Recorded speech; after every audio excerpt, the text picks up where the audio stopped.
Very nice to have you here. I don't know how we're supposed to given Queen, Princess, yeah, Your Highness. Okay. Look at the camera. They literally are Your Highness. That is Philip right there. He wants to do a certain job for you, just to show us from the tip of your soul, of your feet, to the tip of the crown. We want to take it slow as we get to introduce the Miss Pride of Africa UK, the one, the only, Victoria Nakato.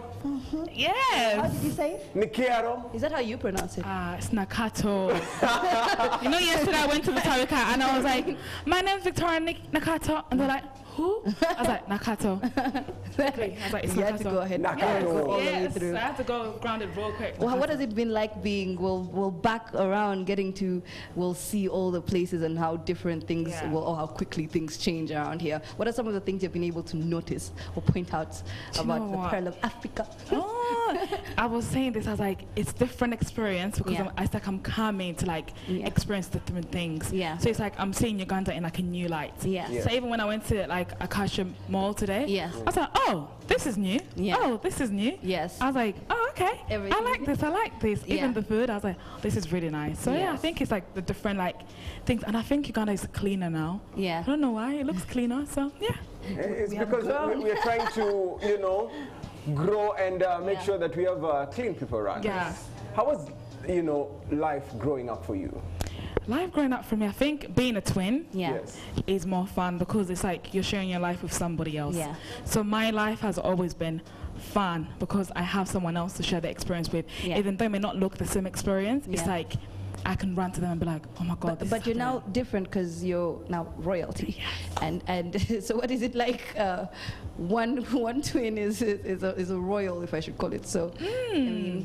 I mean, I feel like we're still quite similar in a sense of like, we like to dress up a certain way. She's a makeup artist, so she likes to be doing her makeup or whatever. But with me, I feel like it's always been in me to sort of like, okay, I want to represent, but how does that look like? And I feel like being in a pageant has put me on a pedestal to represent in a way that is respected but also honorable, because you're not only doing it for yourself, but the world is watching, and how you do it is very impactful.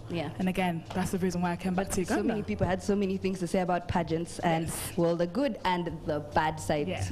You can get to tell us from your own experience, what exactly was it like getting to go through all the good and the bad when it comes to pageants? As I said on Tuesday, I think, as I said on Wednesday actually, I was like, the journey is great because you're experiencing the bad and the good, but it's the obstacles that make it great. Like I was not expecting to be like, oh Victoria, you got this, you know everything, because again, you're learning about yourself, but you know that some people don't see you the way you see yourself. So other people telling you, well, she thinks she's this and she thinks she's this, or she's not going to do it, she's not going to win, she thinks she's better than us. So you get to learn all those, not necessarily bad, but like the challenges of the other people telling you about yourself. I'm just like, oh, how do I take this? Okay, and then you go back home, and then you reflect on your whole day of rehearsals, of interacting with all these women that come from different countries, come from different backgrounds, and how they view themselves, and they want to project that on you. You're just like, okay, you know what? No, it's all about being resilient and being sort of like tolerant,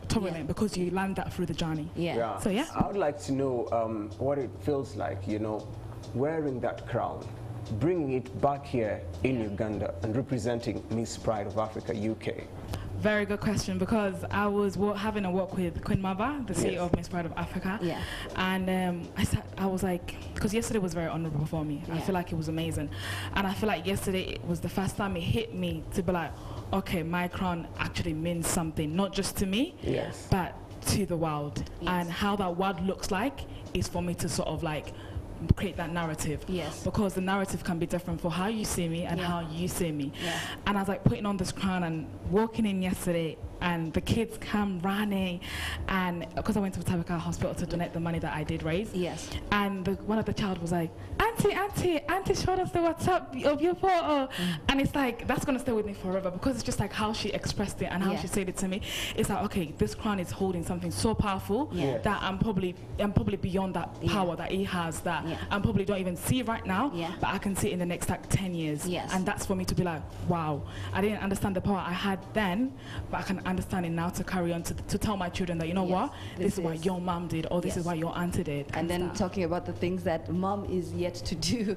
Now, exactly. as well, Miss Pride of Africa, what does it entail for not just you, but also us, the people in Africa that you get to represent? What exactly do you get to do for the people now that you are in those shoes? Yes. I mean, not only am I from Uganda, but the pageant itself states Miss Pride of Africa. So it's like the whole continent is like sort of on me to sort of like represent in how I want it. But because I'm from Uganda, I want to tell a story, and the story needs to carry on to whoever wears this crown again in November, because again, my status will have to carry into somebody else. So it's like, I want them to tell their story in that country, but not only in that country, for the whole of Africa. Because again, my journey was different to somebody else's journey, but my journey has been a journey to tell a story that I've been very passionate about, which is mental health. And I've been able to carry that journey, not only in Uganda, and I hope to do it even without the crown. Even without the crown, that story is still going to be told, and that's something that I'm going to probably carry on for the rest of my life. You have my history. 4 months until you know the end of your reign. Can you give us a picture of what the aftermath is going to look like for now Victoria Nakato? Okay, so the aftermath is going to be Victoria try to sort of like understand the journey that she's been on. Because again, before the pageant, I had a different life. I was a student who studies law with human rights. Nice. I was someone's sister. I was someone's child. I lived a life that I was chasing. I love to sing. I love to dance. I love to act. So I was sort of like, when moved into London, sort of tried to chase that. But I feel like after my reign, it's like, okay, I've had so many humbling experiences and so many great experiences, and I feel like so many of them have shaped me to how I view myself, but also how I sort of view certain things in my life that I think the new version of me, which necessarily wouldn't change my personality, but the new version of me has to understand that, okay, I'm being put in a space whereby just because I don't have my crown anymore and I don't have to be Miss Pride of Africa, Victoria, but I'm also part of Miss Pride of Africa history 2023. So that is also going to be part of my story after the 4 months that I have to carry on without the crown. Would you, you keep highlighting the fact that you expect to be a mother at some point in time. Would you advise your daughter, or basically allow her, if I should say, to, well, take on this particular same path after seeing what it's all about? 100%, 100%. And I think it's important to understand that the pageant is not all about winning. Because winning looks different for different people. A lot of the women that walked in, I said women because most of us were women. A lot of us that walked in were expecting different things for different reasons. Somebody wanted to build confidence. Somebody wanted a sisterhood. Somebody wanted to be around someone every Sunday because to them it felt like, oh, I'm coming out to chill with my girls. So I think it's important to allow my child, I say child because I don't know about children, but child, to allow my child to have this path of pageantry, because it just, there's a different type of confidence it gives you, even though you come in knowing that, okay, this is how Victoria looks like, but the confidence that it gives you is just going to shape you to value yourself more. So I feel like every child or every person that has a child, like a young girl, it's so important to just put them in this journey. It's just a journey. Like you don't have to win, but it will shape them to be something great. Wow, fantastic. And as we say bye-bye, Nakato, you're very passionate about the pageantry, which is great. You're equally passionate about mental health. But where we come from, especially here in Africa and Uganda in particular, there are people that are watching right now, and when they say mental health, they look at it as a foreign thing. Like, how can you be African and claim, you know, like depression and anxiety are not really our things. They're like, go and sleep, you wake up tomorrow, you'll be fine. I want you to look at that camera and speak to that person who pretty much does not understand mental health. Okay. So mental health doesn't necessarily have to be a disease. It doesn't have to be something that you claim to be like, oh, I'm suffering with this. And it's important to understand that we're in a country that, yes, I understand you have to wake up to think about what is your child going to have the next day. And it may not look like a priority, but mental health, or even a mental health issue, can look like financial deprivation, or you don't have something to eat, and that could really be challenging to start obviously taking a toll on your mental health. Now again, it doesn't have to be mental health, it could be a mental issue, and that's something like that could really affect and shape you into something that you don't want to be. However, a mental health issue is not forever. It could be for a month or a few weeks. You could lose something, because you could lose someone, and that someone that could really affect your life for like 4 months. So it doesn't have to look mental. It doesn't have to be a mental health issue, but it could look like something that you're going through, and it's something that you actually have to take time to be like, why do I feel like this?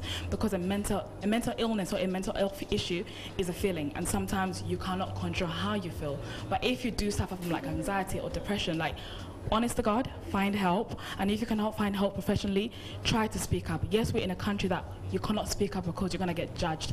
Oh, why are you trying to claim yourself to be like this? Or are you trying to claim yourself to be like that?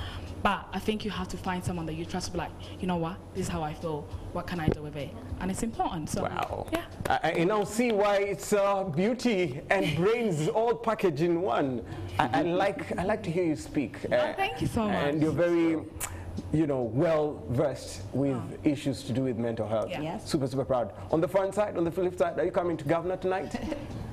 Ask my boss. Queen Mother, do you allow the princess to come and we dance a little bit? Because we're going to boogie. You're loud. Okay, Yeah. Linda Den is going to be on the decks. Who else is going to be on the decks? We do have Big E as well on the decks. Brian will be on the decks. Emmy will be on the decks. Sese will be on the decks as well. Oh, the birthday boy is going to be on the decks. So yeah. And we have artists coming through. Who do we have? We have Dennisy and Wonder JR. They shall be doing well, sort of battle, but basically a musical battle. Okay, you're going to dance for us? Or you're going to she can show us the pride of Africa. Choose. You're either dancing for us or you're catwalking for us. Ooh, I'll do a catwalk. That's like my go-to thing. I danced yesterday, but I'm definitely doing a catwalk for the people. Okay, you're going to catwalk as you leave the set for us, right? Yeah. Ready? Do you want to hold this? Yeah, sure. Let me. Okay. Go ahead.